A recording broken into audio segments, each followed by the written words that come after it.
على خير. اليوم الفيديو غادي يكون على علاش الانسان اللي كتبغيه كيتبدل عليك فجأة.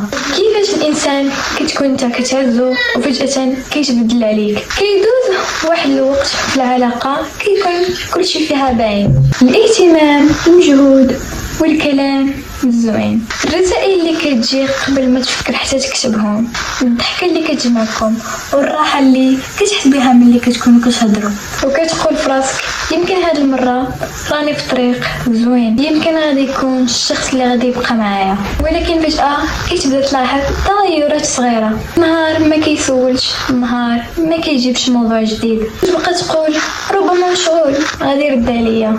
لكن التغير لا يستمر، ما بقاش بحال الاول، ما بقاش كيبين الاهتمام ديالو بحال الاول. كتجي ديك اللحظه اللي كتسول فيها راسك علاش كيوقع هذا الشيء، شنو وقع بين البارح ودابا. الحقيقه بان التغيير ما كيجيش من خطا اللي درتيه، كاين اللي كيبرد حيت ملي كيحس المشاعر باللي كبرات كيخاف، كاين اللي ملي كتقرب ليه بزاف كيهرب حيت ما مستعدش يعطيك نفس القوه اللي انت كتعطيه ليه، كاين اللي كيبذل جهد كبير في البدايه غير باش يثبت راسو، ولكن ملي كيشوفك تعلقتي كيهبط المجهود وكيبان الوجه الحقيقي. كاين اللي كيتبدل بسبب ظروف شخصيه، مشاكل، ضغط وخوف، ولكن ما يقدرش يعترف بها فكيهز اسهل طريق للبعد.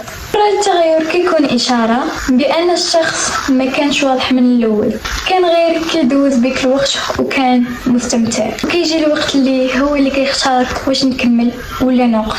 اختار بأنه يبعد ولكن بلا ما يواجه. ولكن أكبر درس هو التغيير المفاجئ ما كيقول والو على قيمتك، ولكن كيقول كل شيء على الشخص اللي تغير. كيقول بانه ما عرفش يحافظ، ما عرفش يشرح، وما عرفش يكون صريح. الشخص اللي كيتبدل عليك فجأة راه كان غادي يتبدل عاجلا او اجلا، غير ربي وراك الحقيقة بكري باش ما تضيعش وقتك. كان فيديو ديال اليوم كنتمنى انه يكون عجبكم، ما تنساوش معكم لايك وسبسكرايب في القناه باش يوصلكم كل جديد.